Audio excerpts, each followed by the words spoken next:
Good morning, everybody. We're on Daf Mem Aleph Amud Aleph, on the bottom by the Mishnah, in the Bavli, Maseches Gittin. Misha Chetzi Eved v'Chetzi Ben Chayrin. Somebody who's a half an Eved or a half a Ben Chayrin. Rashi explains how do you have such a situation? You could have two brothers who inherited a slave from their father, or you have two partners who acquired a slave jointly, and one of them freed his half.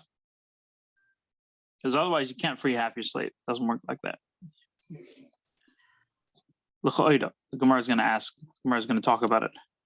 But the most basic, the easy way to explain it is if you have two partners or two brothers.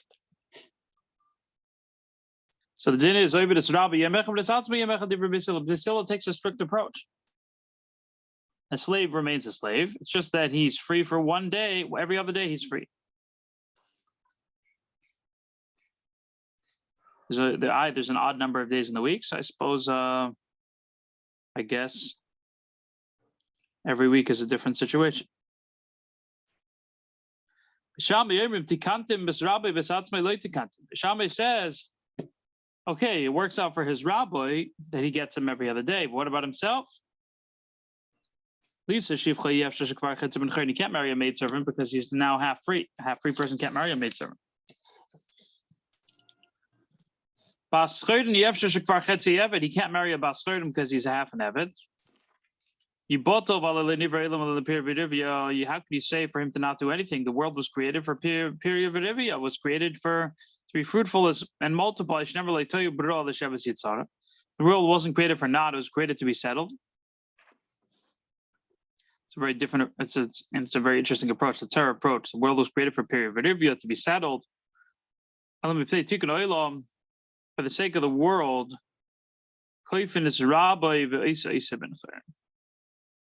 we force his master to make him free.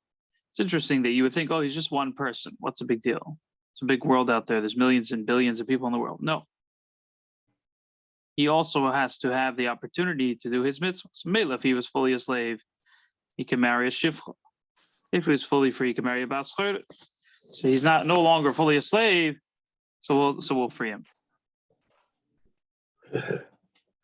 What happens? Because you're starting chetzi damav, and then the eved will owe half his value to the other, the freedom. So this is Beis Shammai's approach.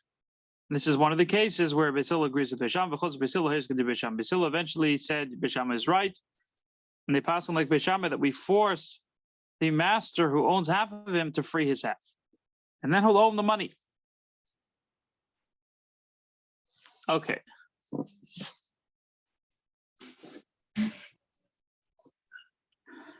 We're up to the Gemara now on Daf Mem Aleph on Bavli 41b. So I said, what's the din if you free half your slave? Can you free half your slaves? That's a machlekes. It's a brisa. What if you free half your slave? Rebbe says it works. You could free half your slave. So really, theoretically, our Mishnah could be explained to be talking about, according to Rebbe. It's better not to say our Mishnah is only according to one opinion. That's why Rashi explains we're talking about two partners and so on. Chum say it doesn't work. Rebbe says it works. The Eved could be koina half of himself if one person frees half of his ownership. Chum say loy koina. Rabba says machlekes is with a document. If you free him with a legal document. The Rebbe says in the pasuk about Shifcha Charufa that if somebody sleeps with a maidservant, she asked, in order to be chayiv the karban asham, the sacrifice, the guilt offering, it says she's half free.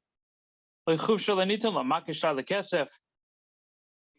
it comes to redeeming her being redeemed, that's talking about with money. Clearly, it says that she could be half free.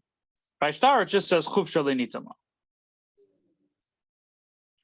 The chiddush is even if she's only a half a maidservant, she's still only going to be mechayiv in karban asham. If she'd be fully a maidservant, she would also be mechayiv in karban asham. That's the second part. If she'd be fully free, then what would happen? And she was betrothed to somebody. So then, what's the first part of the argument that a person could be half redeemed? Really? Like if they're put into captivity, they could be half redeemed? Yeah. V'hofte lo niftosa means she's redeemed and not redeemed. So that means half. Then it says chufsha lo nitam. How does that work? How does that work practically, though? How is she betrothed if she's half redeemed? How can a person be half redeemed if they're in captivity? Because she paid half her value. So she's free for one day, and then she has to serve him for one day. She's free for one day. Same thing that we said in the Mishnah. Just in the Mishnah, we're talking about according to everybody, so we have to say it's talking about brothers who inherited or partners. Here we're talking about she has one owner. She's redeemed and not redeemed. That's one way of reading it, at any rate. So by star, it doesn't say she's half. Only by money, it says she's half. So the question is if we learn from one to the other. Maki star lekesef, we do. We learn from star to kesef. Ma kesef ben kule ben chetzio. Just like money, she could be halfway redeemed. That's what it seems like. She could be halfway redeemed. Av star nami ben kule ben chetzio. So too a star, fully or half. So it's a strong taina. There's a hekish. There's a juxtaposition. By money, clearly you could be redeemed halfway because it says v'havtei niftasa. By star, it doesn't say that. It just says she's not redeemed. Why do we mention she's half redeemed? Like I said, the chiddush is that even so, he's going to be chai b'karban asham. But if she would be fully redeemed, then it would depend. If she's a pnuya, if she's not married, he would be chayav. He would be chayav a. I guess he wouldn't be chayav any carbon if she's a pnuya. But if she'd be married, he'd be chayav misa. If she's a shivcha charufa, it says that she's necharefet seish. It doesn't literally mean that she's betrothed, because she can't be betrothed. It just means that there's an Eved Ivri who's supposed to be with her. What if she wasn't set aside for an Eved Ivri? I think the same thing would apply, that he would have to bring carbon and ashram. I'm not sure. So theoretically, actually, a shivcha who's half freed does have an option. She can be with an Eved Ivri. She could be with an Eved Ivri. Is that a great option? Probably not. Okay, so the question is, V'Rabbanon, what about the Chachamim? The Rebbe has a strong hekish. He learns star from kesef. By kesef, clearly she could be half free. So why don't we say that we could learn star also could be half free, even though that's not from the wording in the pasuk? Says the Gemara, V'Rabbanon gamri lo misha. The Chachamim say no. There's a gzeira shava that we learn from chufsha lenitim. Law is by an Amivriya, is by a maidservant, and law of a kosav law sefer krisis is by a regular woman who's married. Can you divorce a woman halfway? Obviously not. So you can't free a woman halfway with a star. Ma'isha chetzialoi, just like a woman can't be divorced halfway. Hafevet nabi chetzialoi. So to a servant can't be redeemed halfway. Hafal bekesef divrakil kona.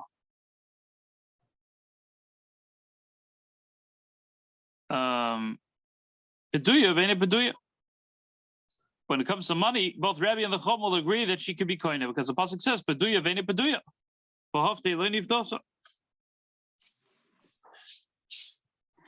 So again, to recap, this is the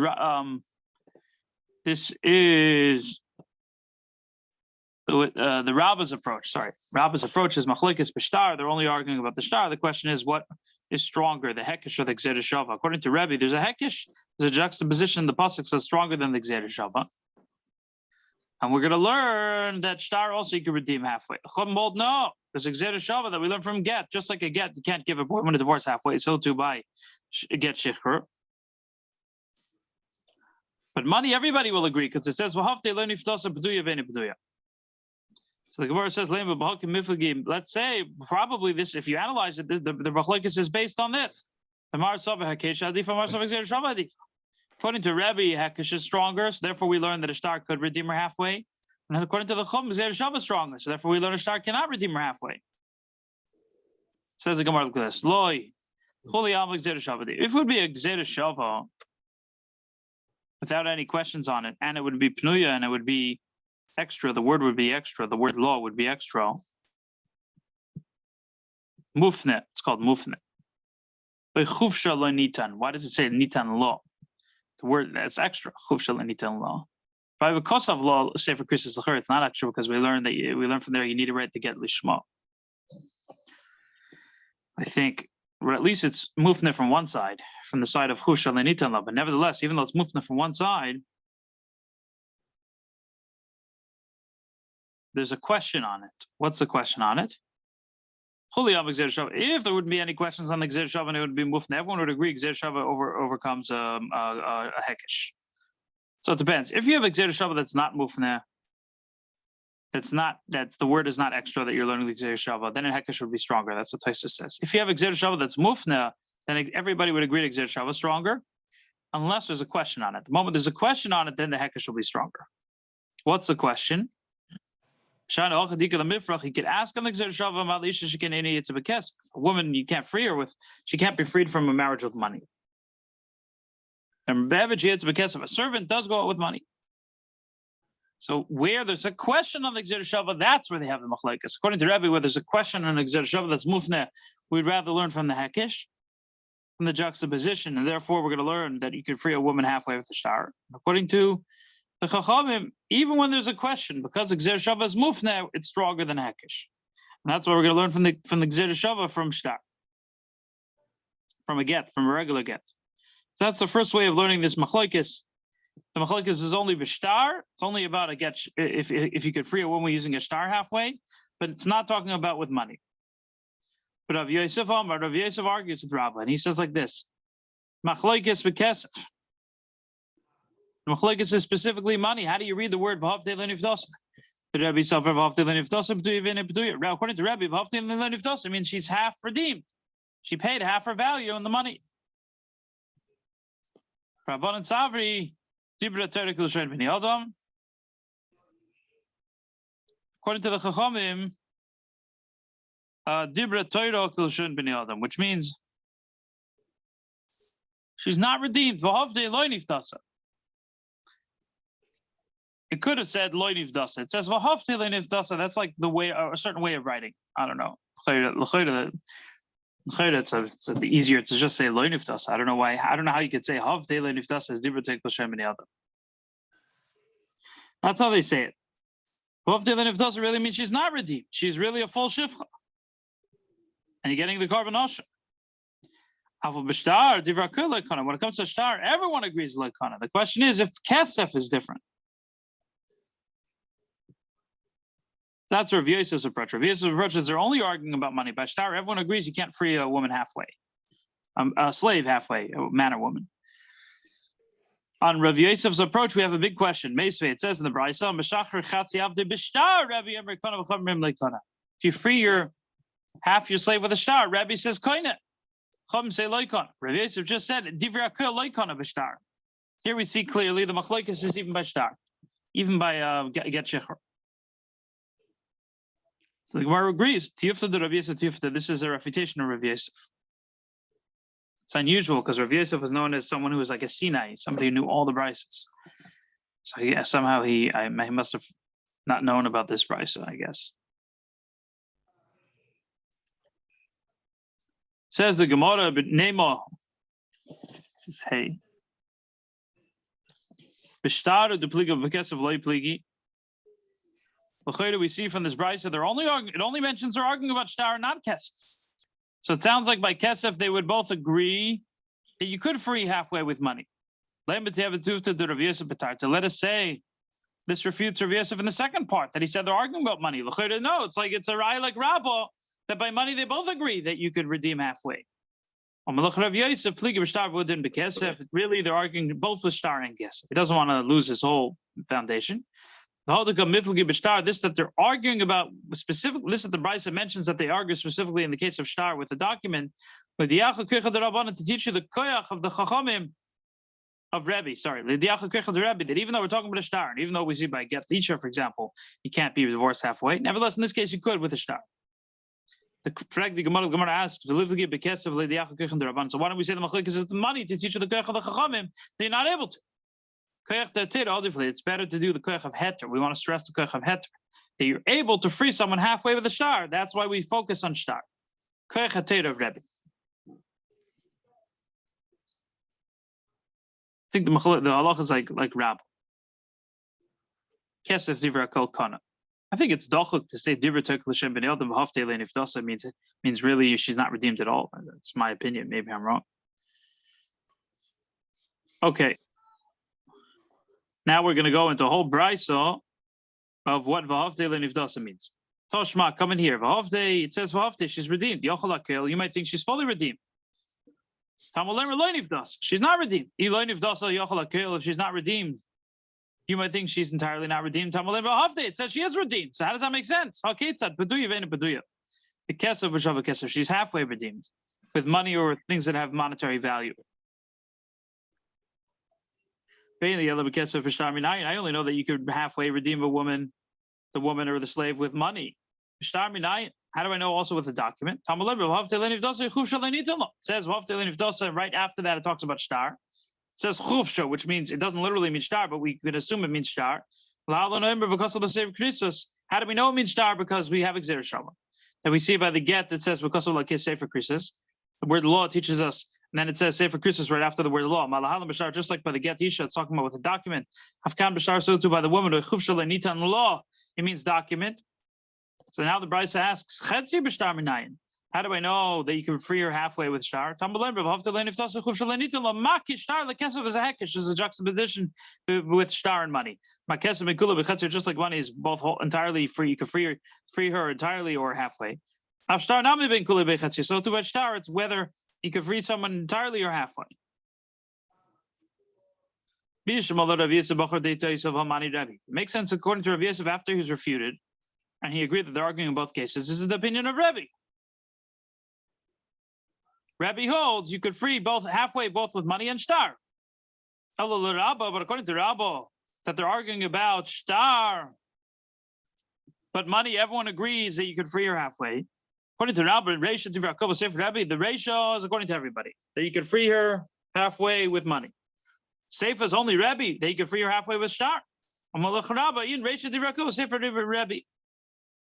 So the Gemara answers, Rabbi will tell you, yeah. The ratio is according to everybody. In the end is Rebbe. Rashi Omer Rebbe he. Mishnah is Rebbe.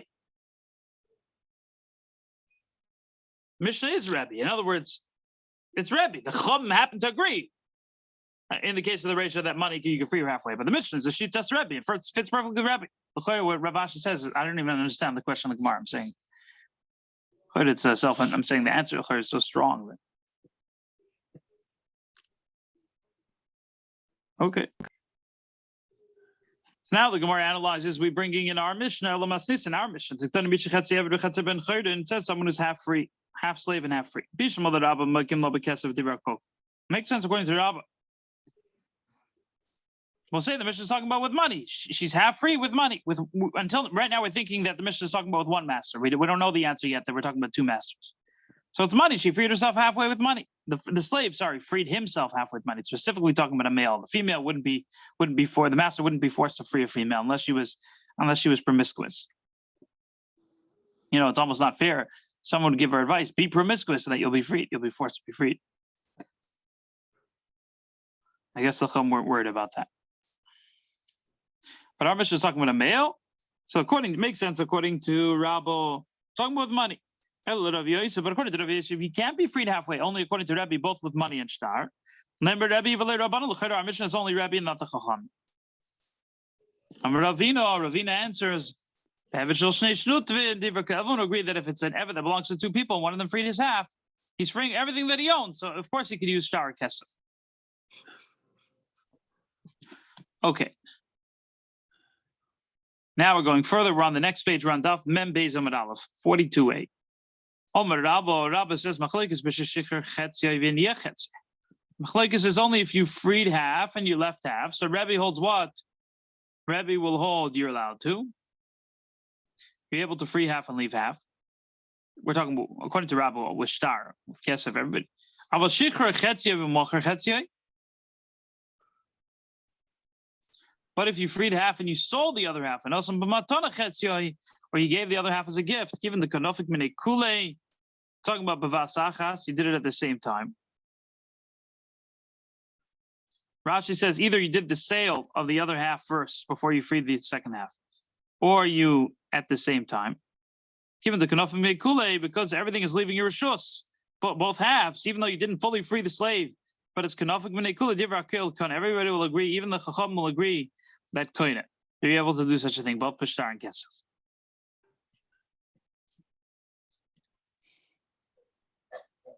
Okay.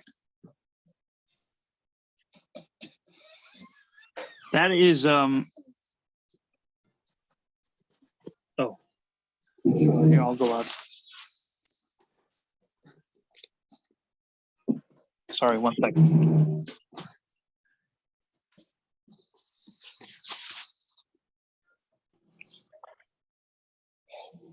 So to recap, Rabbah said the machlokes between Rebbe and the Rabbanan is only if you free half. But if you free half and sold half, either by selling it first, selling first half of him, or at the same time, then everybody will agree that you can free it halfway in such a way. Omerle Abaye told Rabba, you're going to tell me that if all of the Eved leaves a rishus, even if it's not all leaving as a freeing the slave, they're not arguing in such a case. Well, there's it says in the Brisa, he just went to sleep, so be very quiet. You moved it? I did. Oh well. Hakosev nechosev lishnei avado. It says in one Mishnah, I think it's a Mishnah, someone who writes his property over to two of his slaves, konu, they acquire, so they also acquire half of each other. Meshachman says it, and they free each other. So they acquire each other and they free each other. So who does this sound like? Rebbe or the Chachamim?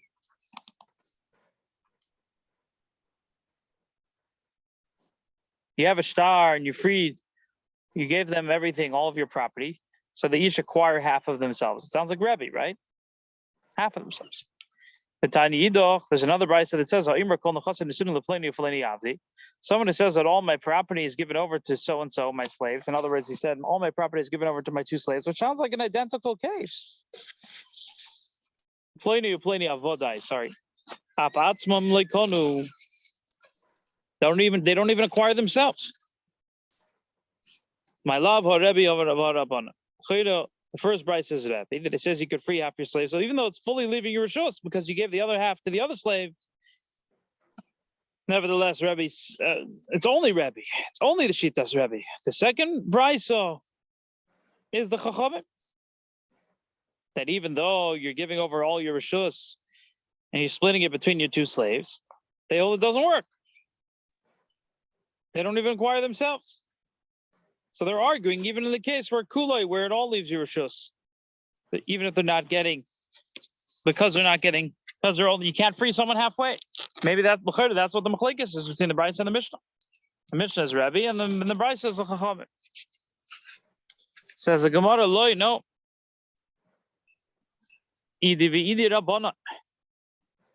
Both the Brisa and the Mishnah are Chachamim. Hodamar kuloi, hodamar chetzi chetzi. First case is you wrote two shtaris, and in each one you said kol nechosai leploni yavdi. So the Chacham will say, the Chacham are that because you was mezakel and bevasachas, you gave it over to them at once, and all your property left your hands, all of the Eved left you, they're koine. They're only koine half because he said the same thing to the other Eved, but they're koine. Second case is you said chetzi in one shtar.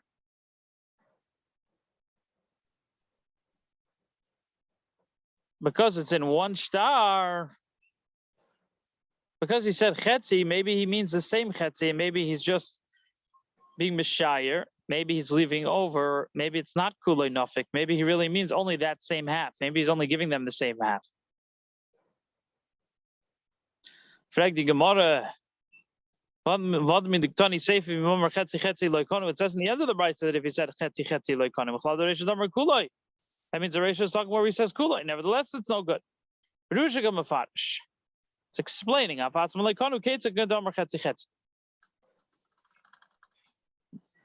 when we say we're talking about that you said chetzi chetzi. This makes sense. If you're going to say that the Reisha is talking where he said kuloi and loikanu hasham or kuloi loikanu or chetzi chetzi, if kuloi is loikanu, for sure chetzi chetzi is loikanu. Says the Gemara yimashum hala irio, that wouldn't be a braya. Tana sefer la gluya Reisha. The sefer is to be megala that the Reisha is talking about kuloi. Shalitem Reisha damar chetzi chetzi. Don't think to say the Reisha is talking about chetzi chetzi. Avalam or kuloi kanu. But if you would say kuloi then kanu because the other Mishnah. That's why we have to say in the sefer. We said chetzi chetzi to teach you that the Reisha is kuloi.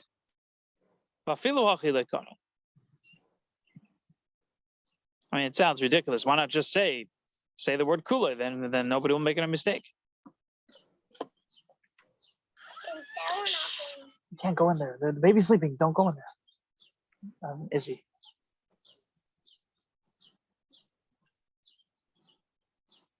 Haraya, even now there's two ways of explaining. Either it's fully talking about chetzi or it's talking about chetzi and kuloi. Either perushka mafarish or okay. Okay, another answer is, what's the difference between the Mishnah and the Brisa? In the Mishnah, we say it works if you give all your property to two of them, and in the Brisa, we say it doesn't work. The difference is if we're talking about one star or two stars. If it's one star, so then it's a problem. You can't free two slaves with the same star, just like you can't divorce two women with the same star.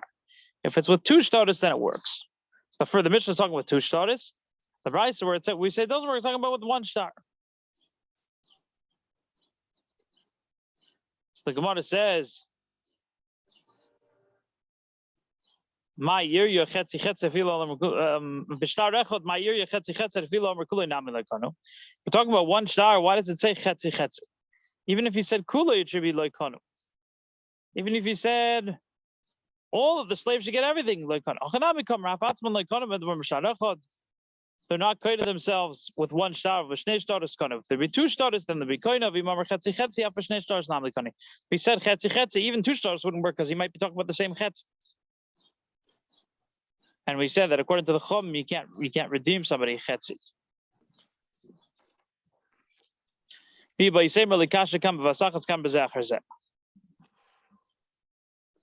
On same page.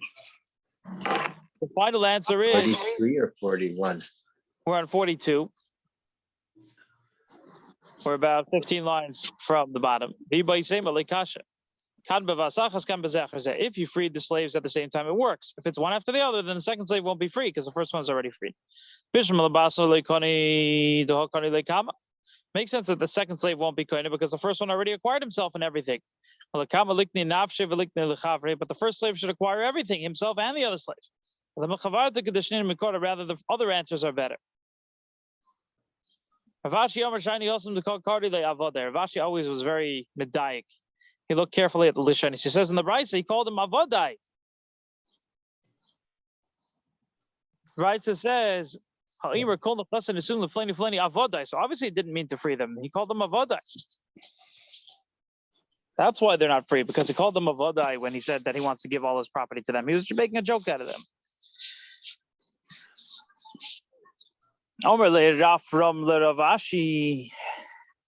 Rafram told Ravashi, maybe when he's saying avodai, he means my avodim that I used to have. Milei Tanan does not say, you can't go in B'Sheva.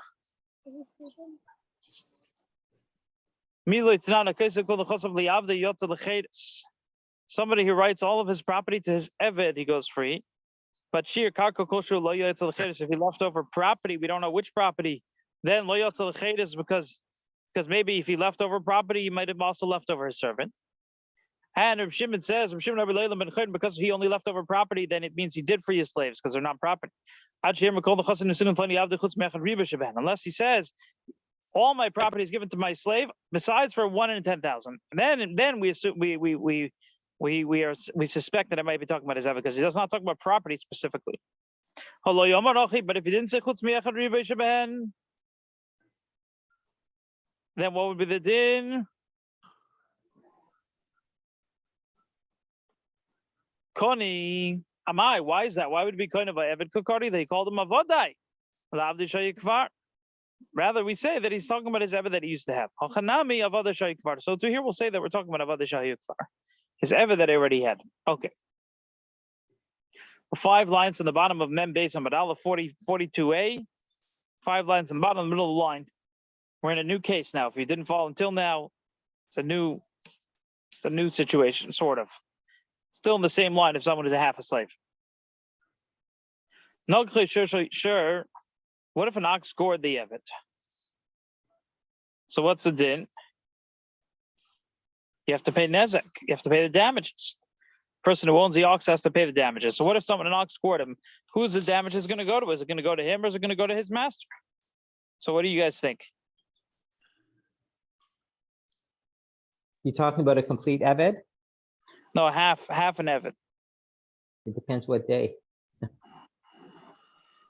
Yeah, exactly. Depends what day. So the Gemara says, "No sure if an ox scored him, who's the damage is going to? Yom shel Rabbi le Rabbi.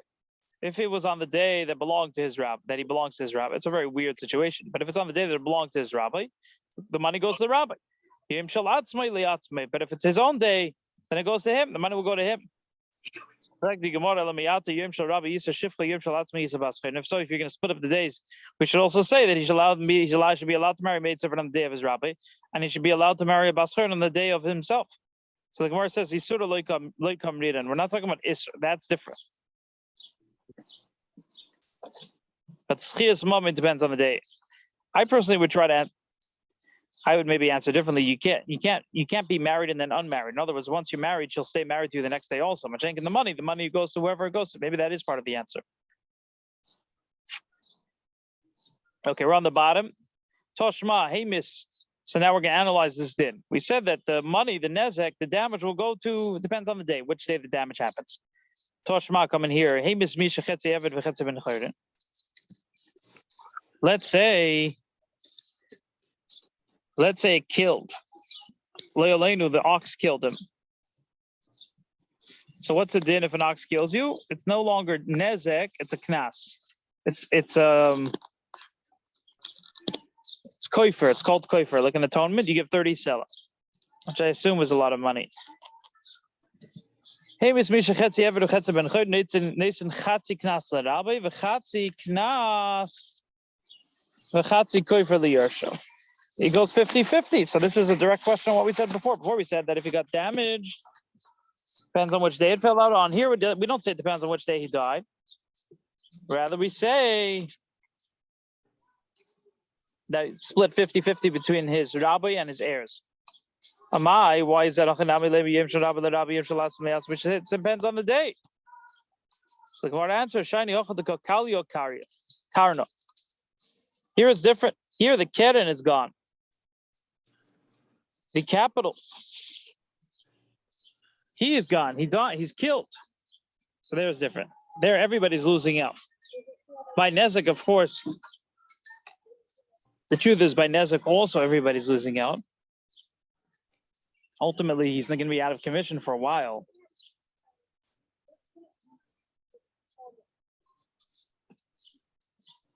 But I guess somehow it's different. I assume that somehow it's different. Even though there's a big damage and he's heavily injured, he's not going to be able to work for a while. There, where he's still alive, we say it depends on the day. Mashenkin, if he's dead, there you split it. Okay, I'm sorry, Ian exactly how to explain it.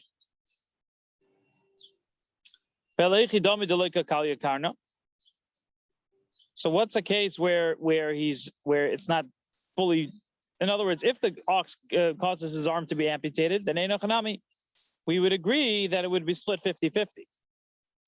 What's a case where it's not split 50-50? It has to be that he's going to be able to recover.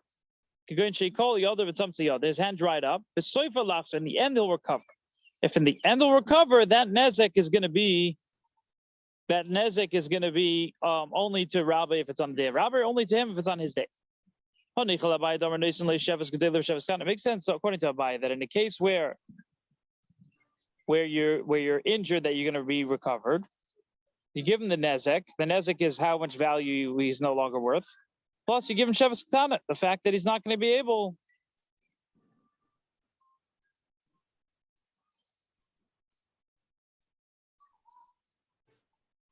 Now, why would his value be decreased, says Rashi? It's called Shevis Gedola because he's out of commission for a while. So that's why his value decreased. That's what we call Shevis Gedola. Shevis Ketana is the fact that he's while he's sick, he's not going to be able to do his regular job. That's Shevis Ketana. Shevis Gedola is how much his value is degraded. Shevis Ketana is how much his salary, how much he loses in salary. So it makes sense. Shopper. We have an ox who gores him. I'll call upon him the Shevis Gedola, the nezek. Nezek is the damage. What's the damage? How much degraded his values? But according to Rav, that he says, in the case where you're eventually going to recover, all you get is sheves. In other words, we don't estimate your degraded value. We just give you the money that you're no longer, the fact that you're not able to work. That's called sheves. So what's the question? Hi, sure. Here we're talking about an ox. An ox, you only mishal nezek. So where is it? There's no tashlum at all. According to Ibaiyah, there's a tashlum of Shevis Gedola, but according to Rava, there's no tashlum. So there's no payment at all. We could re-say that staying the toshma coming here. No, sorry, not the toshma. The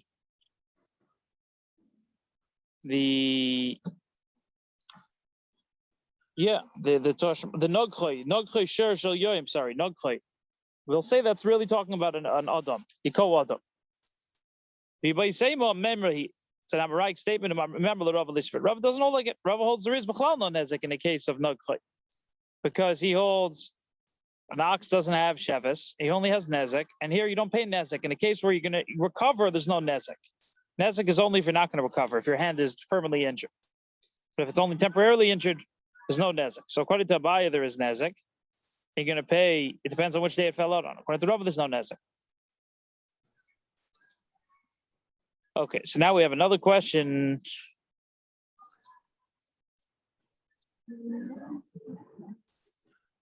Ibaiyah, we're on Mem Beis on base 42b. Just to get back to that previous case, if the ox, first of all, it doesn't seem, it's difficult to understand why, if the ox gored the slave, there's opinion that say there was no nezek and no shevis. It seems as if the owner of the ox is getting away with murder, literally. That's one question. If he's going to recover, it's not considered nezek according to Rav. It's considered shevis. But he doesn't have to pay anything. It sounds like he doesn't have to be according to Rav. He doesn't have to pay shevis or nezek. It's true. Why does the ox only have to pay nezek, right? The other question is if nezek is only permanent damage, and an ox only has to pay for permanent damage. He doesn't have to pay for temporary damages. Why not? I don't know. It's a good question. That's more a question on the Torah, based on the Rava's understanding. But you're saying that alone should make us hold like Ibaiyah? That Ibaiyah holds her? I'm not saying who to hold by. It just seems like it's surprising. And the other thing is, if the ox injures the evidence such a way that he'll never be able to return to work, but he doesn't die, is he the same situation as if he was he had killed him, that he has to pay everything? That they split the Karen? Oh, that there's a permanent damage? If there's a permanent damage, then they'll split it. That's what the Gemara conclusion is. Only if it's a temporary damage, it doesn't depend on the day that it falls out on. Okay, that makes sense.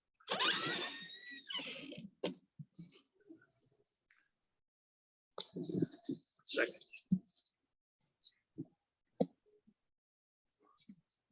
If there's a permanent damage, who pays for the livelihood of the Evet from now on, though? Is it the master that still has to pay, or that he's just like on the street?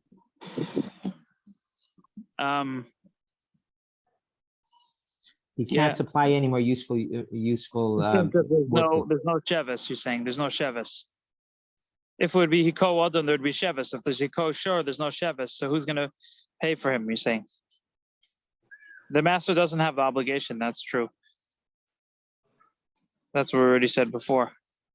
Seems unfair. I agree. he got hit through no fault of his own, and then he's like stuck in a bad situation. So he's on the street basically. I think so, as far as I understand. Doesn't make sense. I mean, probably the master would be encouraged to take care of his evet, but he doesn't have an obligation. You don't like it?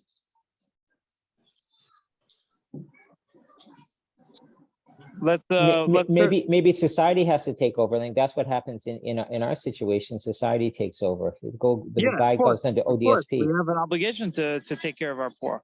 Yeah, no, Absolutely. I get it. Like if somebody's injured at work, society kind of takes over. The boss doesn't pay for the guy forever. Does the boss have to pay for him? No, not necessarily. No. Probably not. No. Maybe he gives him a little bit of severance, but. And the person who injured him, is he going to be paying for the rest of his life? Also, probably not. Probably depends which state and what the laws of the land are. In a Medina Sel Chesed, I mean Israel too. Like the government would take over. Okay, we are. The only difference is we're talking about an eved that he's totally belongs to the master, so it seems not fair that he can dump him on the public. But I guess that's just the way it is. We're now in the Yerushalmi. We only have like a few minutes to try to. A little better. We're up to Amsei, Daf Chof Aleph Amud Aleph. Amsei de Rabba Bar Zutra. Yerushalmi. 14 lines from the bottom, the last word in the line. Amsei. It's right. Achop Gimel Amud Aleph in the old Yerushalmi.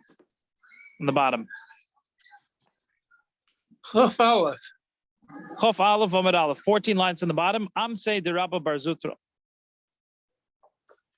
The bottom of Dalet, Halacha Dalet, right? Yeah, towards the end of Halacha Dalet, exactly. Oh, not Halacha Dalet, Halacha Gimel. Is it? Halacha Gimel or Halacha Dalet? Halacha Dalet, towards the end of Halacha Dalet. Oh. How does it start? Amsei de Rabba Bar Zutra.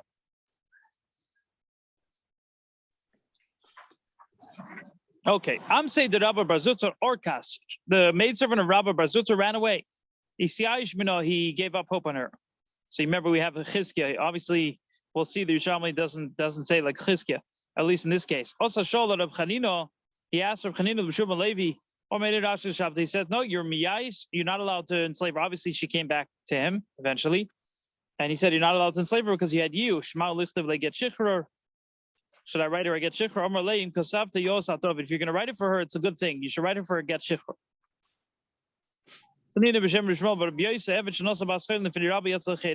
the name of Rabbi Yishmael, but Rabbi Yossi says that if an Evid marries a Basar in front of his Rabbi, Yotza the Chedis. Yesterday I was teaching. If you write to your Evid, Hareyat Mekudeshes, or Ksav Nistuin Lamsoy. So he wrote a ksav of kiddushin for his servant or his maidservant. I don't know why it says kiddushin la'avdi or nisuyin la'amsei. I don't know why it differentiates between your maidservant or your eved. Rabbi says that enough. That alone frees your eved. The chum say it doesn't. Ahach Tanya kadmi also. So the Gemara says Ahach Tanya kadmi also. Rabbi Shmuel bar Rabbi Yossi holds Sobek Rabbi Zocha. He holds like Rabbi. And he holds that it doesn't have to be b'shtar. Even if you marry off, b'dibur will work.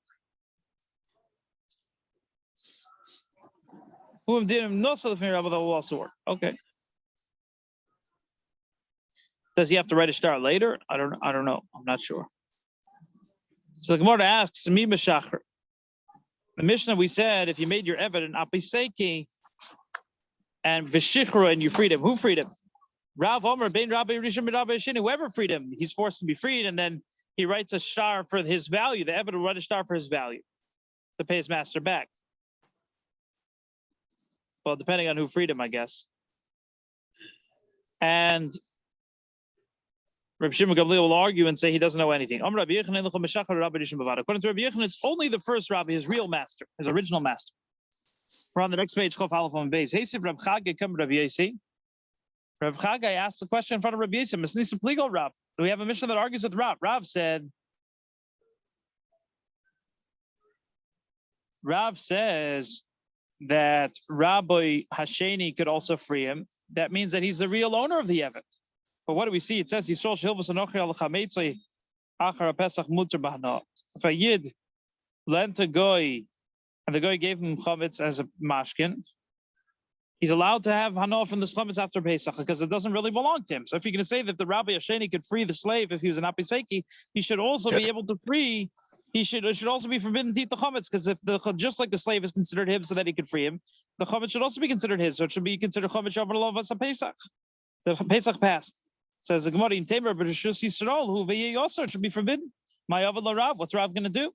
Rav Yudin Kalu b'Shichr. There's a certain leniency by Shichr. It's not that he really owns him, but because he Yotzal of Shem ben Chayrin. Rav holds because he has the name, the reputation of being free, we force him to be freed. Like we see that if you make your evidence not Peseki and then the person who's owed the money sells him, that doesn't work. But Shichr and B'Shichr, if he's freed, he's considered free. Being freed is different. Can you go over the definition of apoteki? What does that mean again? That you say, if I don't pay you the money, then just take the slave. Here is where your debt is going to be paid back from. Rabbi Yochanan, whoever says Rabbi Harishain, only the first master, says the Gemara, the proof of Rabbi Yochanan, the strength of Rabbi Yochanan is from the wording of Rabbi Shimon. Shimon Gamliel says, who's going to ride the Shtar Chayiv? The Meshach. So right, that we're talking about Rabbi Harishan. Why? Because he obviously owes a debt. I think that's what it is.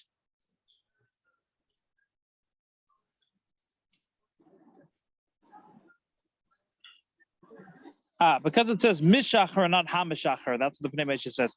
If we would say Hamishachar, the one who frees, then we would say it could mean also Rabbi Sheni. But because it says Mishachar, I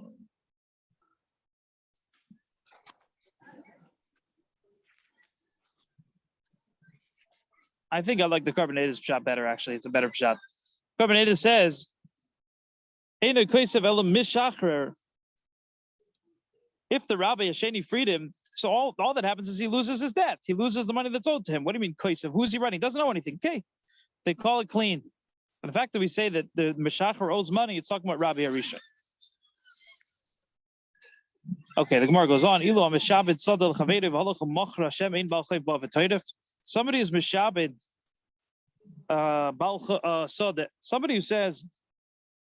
somebody who says that you're Meshabed, right?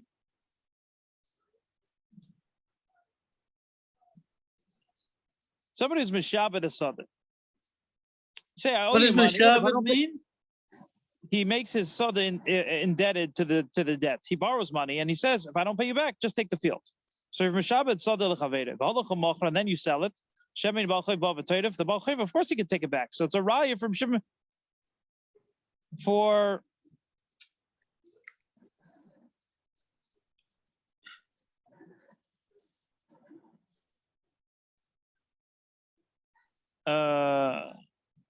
Ilu Hameshab. It's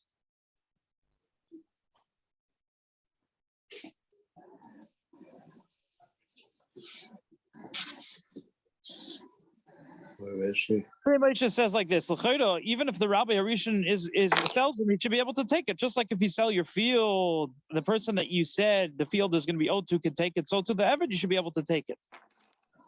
Amar Rabbi Ilo. So no, I skipped. Amar Rabbi Bo Pesach Lan Rabbi the Pesach Rabbi Meir Bedo. Let me see never mishtach b'chayz mishtabed. He Pesach Meir. He opened up a shining. Or Reb Meir also said, the reason why it's different than a field. A field, if you sell it, it'll go back to the original person you owe it to. But here not, because you don't have someone who's freed being re-enslaved. Once he's freed, he's freed. So if you freed him, you freed him. It's different. Says the Gemara, so then maybe he shouldn't owe the money at all. Maybe the servant shouldn't owe the money at all. He's freed. It's better for him to say that he owes the money rather than having a guy running around saying that you're my servant. Shimon Shimon Gamliel holds like Rav Meir. Rav Meir koines b'dvarim. Can Shimon Gamliel koines b'dvarim? Just like Rav Meir is koines. Somebody does something not proper, he's koines. So to the Meshacher, he gets a knas because he did something wrong. He should have to pay. He's the one who freed him. The Tani Shtar Sheyesh Ribis. What is this? What are we talking about? If you have a star with interest, Meir says you don't collect anything. You lose your whole debt. Give us a say you don't lose your whole debt. You just don't collect the ribis, the interest, but you can still collect the debt. So according to Rav Meir, we give a knas for the person who lent out money for ribis. So too, we're giving him a knas that he owes the value of his evet. All right.